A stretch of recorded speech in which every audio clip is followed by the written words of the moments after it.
Welcome back to Stationeers. Tonight we're going to be extending our system, and I had an idea when we were doing the last episode. I was looking at this recycling stuff, and I grabbed this vending machine. Now the vending machine is kind of a nice little object to actually use, and I thought, given that I actually already printed one, we'd use it. So I want to see today what it actually costs to get to the trading side of things. So for that we're going to need a few bits and pieces. Satellite dish is one of them. So let's see, do we need anything else? We need steel, we need nickel, and do I have any nickel around? Well, not in there. Do we have any inside? If not, then I may need to actually make some. It's sort of a brownish colour. No. I may need to even go and mine some if I don't have any nickel around. Surprise, maybe I made it into an alloy. Anyway. What else do we actually need? That's my invite from last episode. Steel. 9 is not enough steel. Iron. So let's just go and make some steel with our new nicely automatic furnace, which should work. And are you just some iron? Yeah, you are. You're just 50 iron. Okay, are you fully purged? You are. Time for low pressure, which is middle, and then charge this up to 100. Now, I did get someone saying that the mixer that we simplified things to doesn't actually act as a pump, just a valve.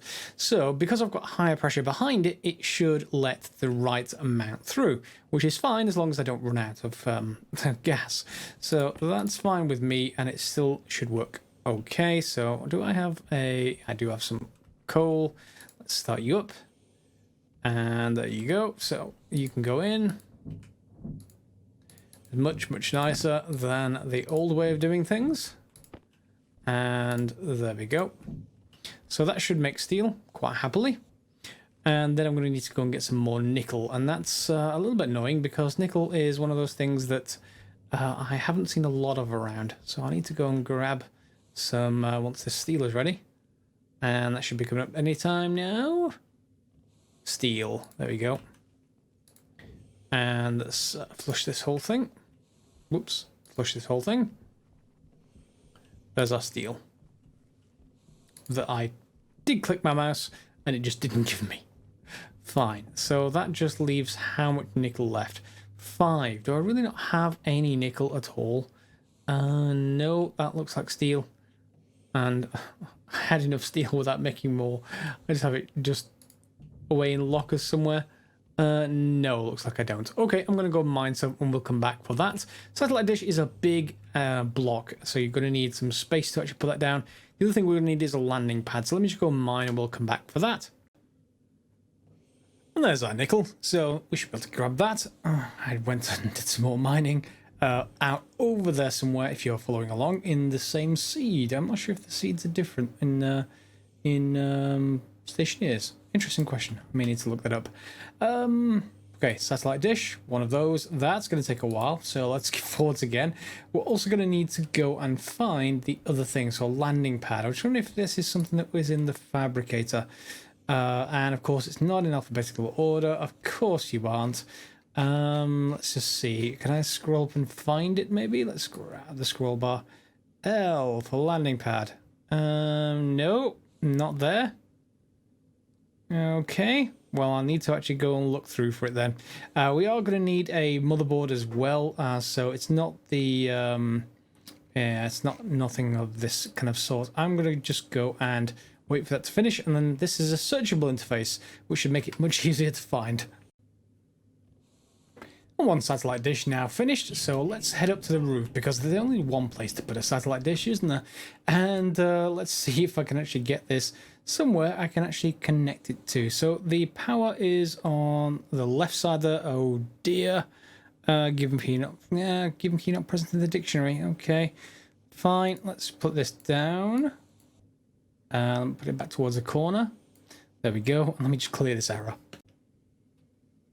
So we're going to need power to this thing, and it's going to be all the way up here. So where's our power connection? Oh, and there happens to be an on-off switch. Okay, right up here. Maybe the roof is maybe not the best thing, but I guess we'll have to do. Let's get this started. So, and let's just, I think, we need to go down. Are we in line there with the center? Yeah, the center. Well, maybe it'll be okay. Let's just give that a go. And let's just go straight pieces, just straight down. And I'm not sure if we're going to need to cut this off and put it onto a subnetwork or not at some point in the future, but for now it should do as it is. And let's see that going. So there is the connection, and let's head up and turn you on. So you're on, no sign of motion yet, and there is rotation and tilt. That's going to be like a solar panel, clearly, so we're going to have to deal with that. However, what we're going to do first of all is then go and look for a motherboard, communications, and we'll print that off. That needs some silver and some electrum. Electrum's easy, and silver I think we've got some inside, so that should also be easy. I went and got some, there's some like in the middle of the plane out there, so we should have some right here. Yep, 50 units of silver, and you can get going as well. So that's 2 pieces. We're going to need a computer, but we already have one out here. I could just reuse this temporarily to switch the motherboard out, and then we just need the landing pad. And that looks like our landing pad. Yep, so we're going to need to put this somewhere. I was thinking, and I just flattened this area out back of our furnace room here. I was thinking this kind of area would be good, and it's going to be quite large. So let's take a look. This looks like it's going to be around 3 by 3, and we can put it anywhere we like, I guess, technically, but I think I should probably make some steel blocks and get... Oh, what's that? Is that some iron? Yeah. Get some steel blocks and make at least a pad out here that we'll put this on top of. At least then I can run wires across. And what's that over there? How do I keep losing this stuff from the recycler? What are you? Iron. I could have swore I picked that iron up last time. Oh well, never mind. We've got some iron and your iron as well, so yeah, even more iron. Let's put them back in a locker. Okay, let me go and construct those, and we'll go and get some steel, get it to be made, and we'll come back once that's ready. Alright, so I've got a platform built, and it's not built fully, it's just to this first stage, but it's fine because it's outside, we don't really need to do anything else. So I've got some space out here that we can fill. So why don't we just go and try and get it to align roughly with this area. Yeah, about there? About there. Okay, so let's rotate this thing. You're not going to let me rotate, are you? Okay, can I rotate it at all? This thing has power. Power ports. I need to rotate it. Ah, there we go. I have to rotate not with V. I have to just use the manual old style rotation. Fine, I guess. Look at this. This is quite nice. Here's to hoping that they add actual ships for us to fly in later. There is other ways for us to travel around. We've not got to rovers yet, but that is the sort of other way of doing this. Anyway, let's just get this and get it connected into the rest of the network. So I'm just going to get that done there, and I'll see you shortly once I've got everything connected back. So it's now connected in, and we are connected all the way up. Yep, all the way to here. And we have this motherboard communications that are printed out. So if we pop this into our computer, I've just taken to the manufacturing one out temporarily, and boot this thing up, you should see some contacts if you've got everything connected correctly. So you'll see our satellite dish up there is sort of terrible. It's pointing straight up, and we have some of these. You see these buttons, they're currently grayed out, and there is a percentage symbol next, well, percentage amount next to them.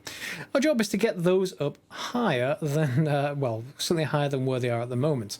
So I guess you could, if you wanted to, just rotate and tilt this thing. So if rotate is not going to help, but tilting upwards, are you, whoops, tilt downwards, there we go. So let's tilt it to 40 degrees or so, and let's see what effect that actually has, if anything. Yep, you'll see one's disappeared. Okay, and let's just rotate you around. Okay, 40 degrees. And everything's got worse. How about we rotate it the other way, okay? Let's rotate it left.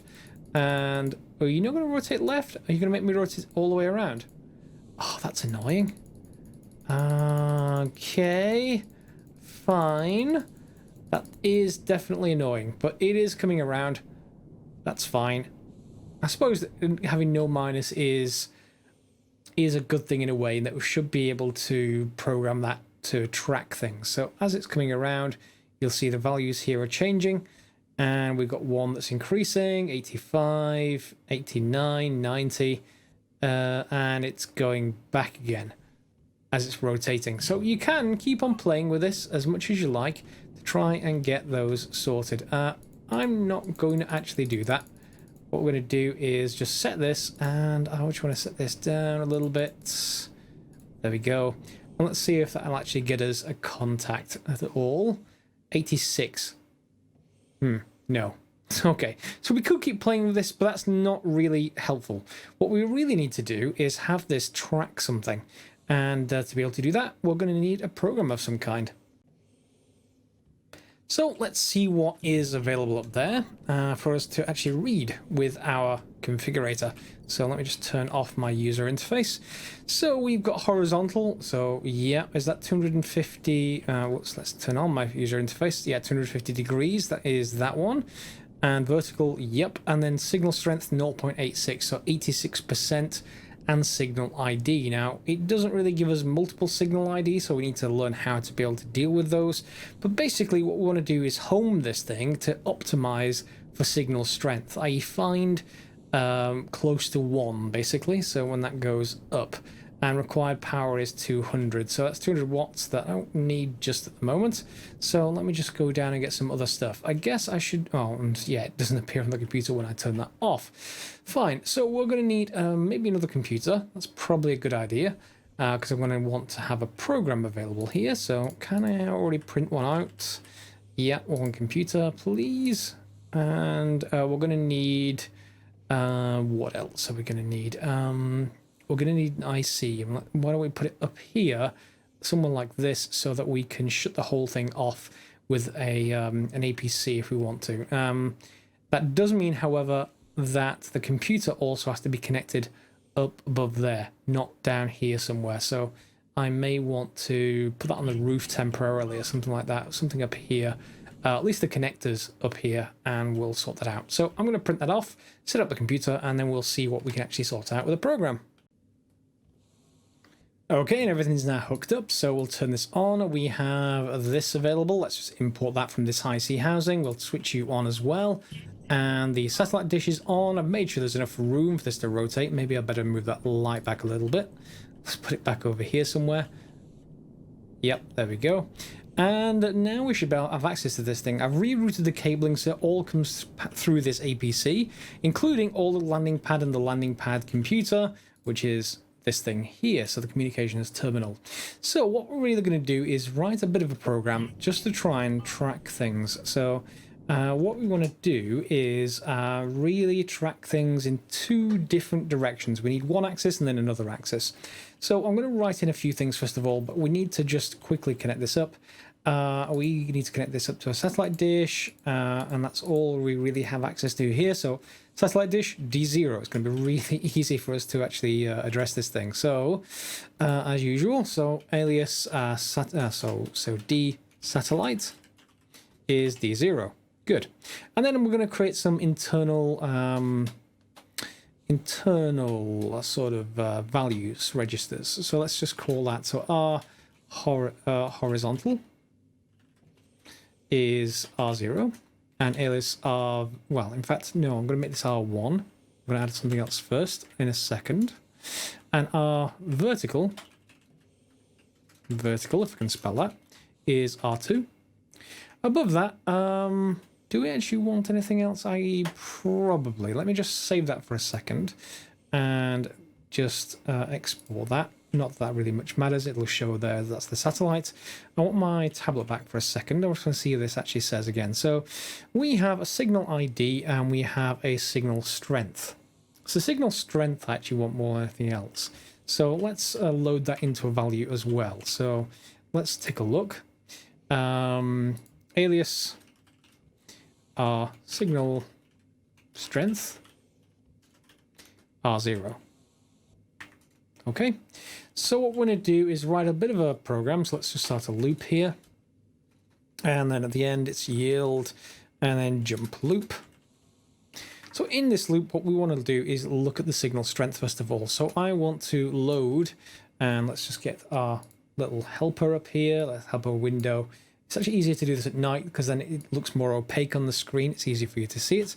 But down here with L again, just as a reminder, so everyone knows what they're doing. So load into our signal strength. We want to load in the device, so D satellite. Signal strength. I assume that, yep, there it is. Got recognize. So we all the time we know exactly what that signal strength is. Then what we want to do is rotate the axes when trying and optimize the signal strength.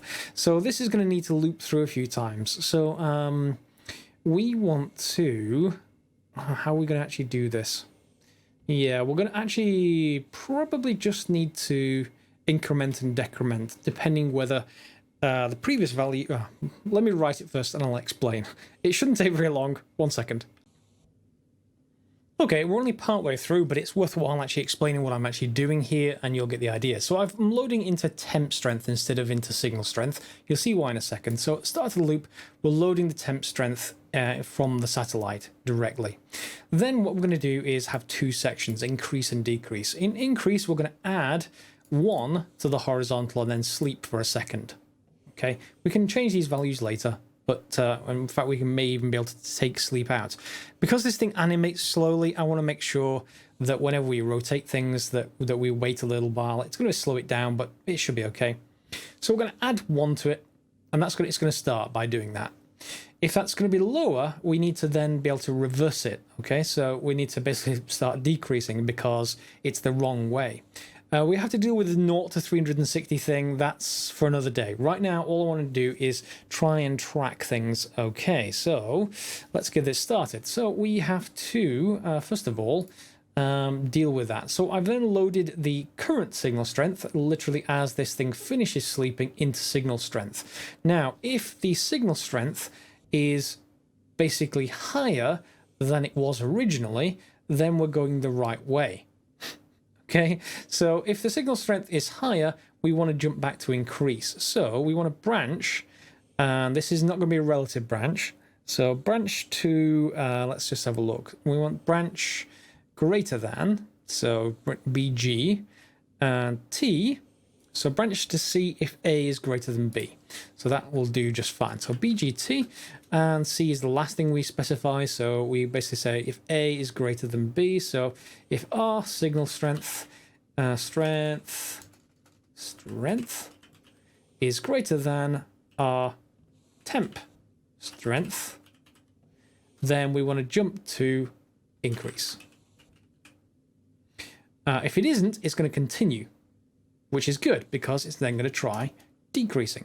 It's going to hit decrease, and then it's going to try doing exactly the same thing. So we can write this here, our signal strength, hopefully. Let's see if this works. Our temp strength, decrease. Okay, now does that handle all the cases? If this is going to get to the point, it's going to basically get to the point at which it decreases again, at which point it's going to not loop around. It's going to go to decrease, and it's going to start going backwards, and then it's going to go back into loop, at which point it's going to reassess things and go back through. Now, this thing eventually will probably fight without some more advanced programming. It may well fight backwards and forwards trying to actually get to the right thing. We may have to amend this later because we're going to have to deal with vertical as well as each of these things. So this is horizontal increase for both of them, and that's something we'll get started with, and let's see if this actually works. Yeah, and in fact, let me just actually just change this down here to say I want to, for every part of this loop, I just want to store up here, store db setting our temp strength. Okay, so that's only going to come up once, so it shouldn't change continually, whereas the other ones will. So I'm going to have to export that, and let's see if this actually does anything. Are you even doing anything? 0.69. Okay, so that's fine. It is actually accepting that. It says it's valid. So then we are then going to need to basically set the device itself, the satellite, to each one of these things. Because right now it's not really doing anything. So in here, we're basically going to, in fact, it's R horizontal and R vertical. So we've got R horizontal in both cases.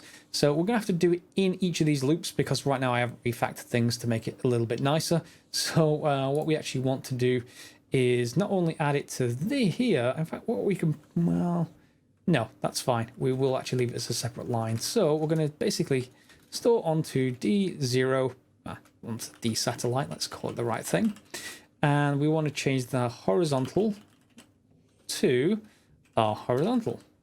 Horizontal. There we go. If I've got that, if I've got this syntax correctly, we just need to put it in right here as well. And let's confirm, and let's see if this thing starts moving. Okay, it is moving. That's moving faster than I was expecting. Can we actually read that? Let's see what it actually says. So horizontal is 250. Oh, there it is. It's looping really quickly. Okay, and signal strength is decreasing. That clearly is not... Well, it has to handle zeros. There we go. So it's going for... Oh, and it stopped. And horizontal, it's still trying to set... Yeah, it has no zeros. That's one thing we need to deal with. So it will not stop at 0. It will continue to try and decrease beyond 0. So we need to add a conditional for that. And that is something I just need to look up. Let's try this. Branch less than. So we're going to branch if R horizontal is less than 0, we're going to jump to decrease because we've hit 0 and we can't go any further. In fact, oh, hang on, this is going to be increase, isn't it?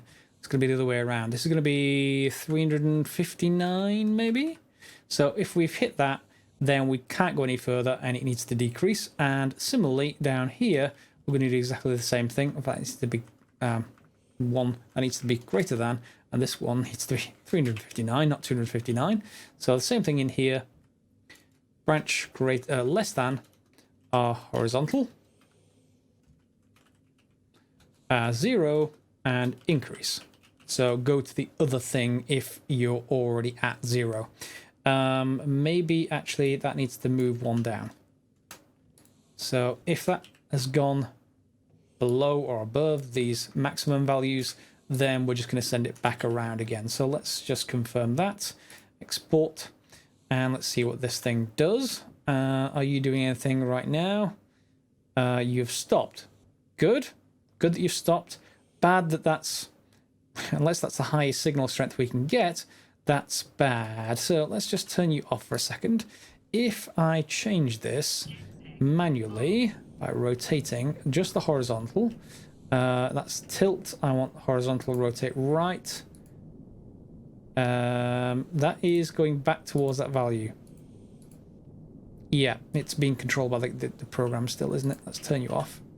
There we go. So rotate. I need to actually get this to rotate. You may have broken because of my program. Oh no, it is rotating. It's just that it's at minus values, which is hidden. So it takes time to actually rotate. There we go. So you'll see if I go back down to 0, what value should this be at? So 0.76. All right. So if we rotate this around, it was trying to get to a value. It's gone to 0 there. So we have to handle zeros. And now if we're going around from here, you'll see that this is a certain value. So let's just bring it to about there and let's see what happens if we turn the program back on. Is this actually doing what I wanted it to do? No, it's going to go negative. It's trying to go negative. Let's see what happens when it hits 0. Does it still keep on going past 0? Yep. Okay, so I clearly have not got the program right.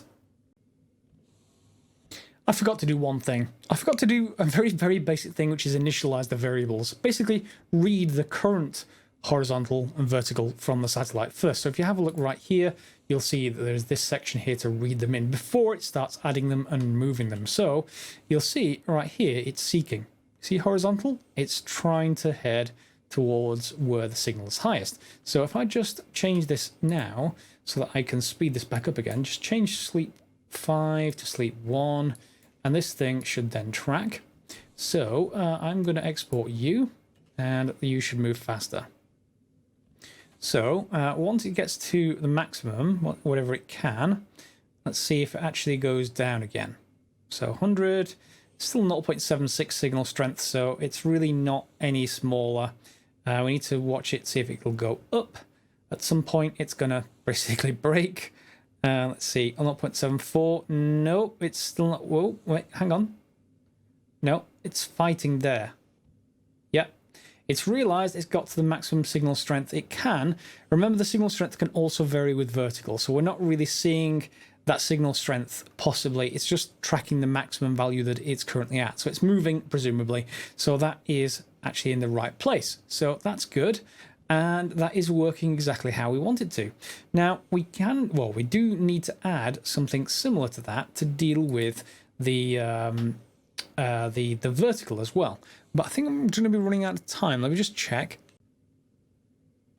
Yep, unfortunately, I'm running out of time for today. Today's going to be a shorter episode. There have been a couple of monster episodes up at 40 minutes. So this is the basics of getting this tracking. So with this, we can then have a system whereby the computer down here will be able to be optimized for tracking this particular communication.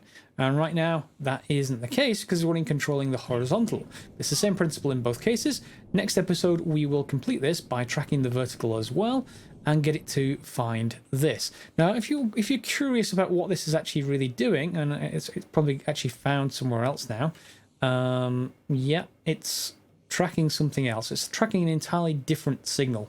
And that's fine. Yeah, so I may need to modify this a little bit. Are you tracking correctly still?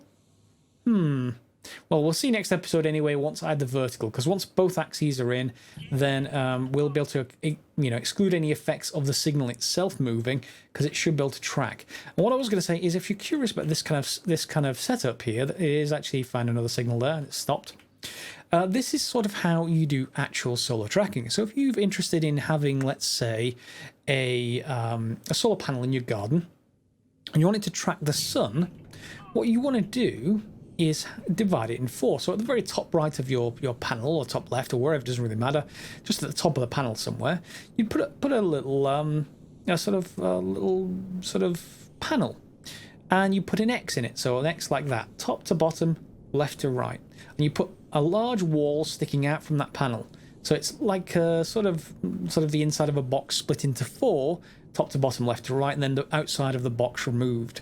So it's basically blocking off. So something in this quadrant can't see something in this quadrant. There's a little wall in the way. And then you have four little sort of not solar panels, but solar sensors, light sensors. And from those, you write a little bit of program. And what you're basically doing is feeding in the results of those panels. You're basically saying, well, which one's strongest? Try heading that direction. And that's exactly what this program is doing. It's trying to track in one direction until it sort of evens out the sensors. Now, in this case, we just have one thing. We just have signal strength. So it's not quite as sort of complicated, because if you had four, you could see whether this one was higher than that one. So in this case, we need to rotate that way. Or if this one was higher than this one, we need to rotate that way. So you get the idea? You can always see which way you need to rotate quite easily. Not so much for this. We have to, I think, unless there's another way of doing this, someone in the comments may well say there's another way of doing it, we have to really just track the signal strength. Now, what I would like to be able to do on top of this is to be able to select the signal, and then if that signal isn't there anymore, then don't try and lock onto a different signal maybe, because this thing, as these signals disappear, we'll have to have a bit of handling into the code to deal with one if it's at 0. If the signal strength is at 0, it's not there. So we could either do a behavior where it hunts, so it's just going to go into a loop from 0 to 360 until it isn't 0 anymore, at which point it jumps back to this hunting behavior. That's one option, or it would be nice if we were able to select a signal for it to track, but I'm not sure how we do that, because I can see this, I can see the signal ID, but what I don't know is there a list of other signal IDs? If there is, or available signal IDs, because right here, right now we only have the one, but when there's more than one here, can we actually get them out of this somehow? So maybe we read it out of this. That's nothing there. So if anyone knows, do let me know in the comments and we'll write it into the program. Otherwise, we're getting started with a trading extension. Now, one thing I won't be able to show is the actual trading interface itself because it shows your account name when you actually do that. Unknowingly, this isn't my Greater account, so I do need to actually rebuy the game with my Greater account at some point. But you basically press your interact key on here when a ship lands, and you're able to trade with it as long as you have a vending machine with stuff in it to trade, and as long as you have a credit card.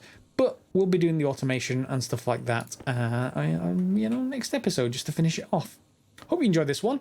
Hopefully you'll get started with tracking as well. And in the meantime, we can just turn this off and save power just by flipping that switch. Everything will go off. Yep, everything is nicely disconnected, and that's good for me. All right, see you next episode. And as always, yeah, thanks for watching.